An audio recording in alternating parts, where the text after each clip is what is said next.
அஸ்ஸலாமு அலைக்கும். எல்லாத்துக்கும் வணக்கம். பிஸ்மில்லா. வாங்க காலை நாஸ்டா என்னன்னு பார்ப்போம் இன்றைக்கி.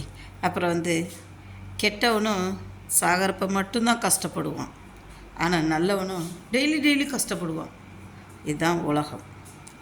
பிஸ்மில்லா. வாங்க சாப்பிட்லாம். இங்கே பாருங்க, இன்றைக்கி கோதுமை ரொட்டி 2 எடுத்து வச்சுருக்கேன். அப்புறம் கொஞ்சம் டால். இங்கே வர காப்பின்னுவாங்க, சுக்குமல்லி காப்பி. இதெல்லாம் இப்போ யாருக்கும் மறந்து போச்சு. சுக்குமல்லிக்கு கொஞ்சம் இஞ்சி, கொஞ்சம் மிளகு,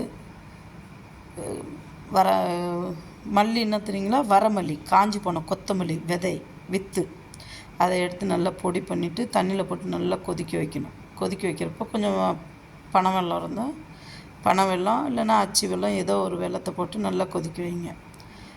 கொதிக்க வச்சுட்டு வடிகட்டிட்டு குடிக்கலாம். நான் கொஞ்சோண்டு டீ இலை போட்டிருக்கிறேன். ஏன்னா இந்த மிளகு, மல்லி, சுக்கு இதெல்லாம் அவ்வளோ நல்லது. அந்த காலத்தெல்லாம் எங்கே பார்த்தாலையும் சுக்குமல்லி காப்பின்னு காலையில் 3 மணிக்கே கொண்டு வந்து விற்பாங்க. ஆனால் இப்போ அதெல்லாம் இல்லை. அதனால தான் என்னமோ இப்போ இருக்கிறவங்களுக்கெல்லாம் எல்லாத்துக்குமே நோய், சுகரு, அது இது, டயபிட்டிஸ், என்னென்னமோ நோயெல்லாம் வருது. அந்த காலத்தில் எல்லாம் சாப்பிட்டாங்க, நல்லா இருந்தாங்க. நீங்களும் இந்த மாதிரி சாப்பிடுங்க, சூப்பராக இருங்க. வாங்க பிஸ்மில்லா சாப்பிட்லாம்.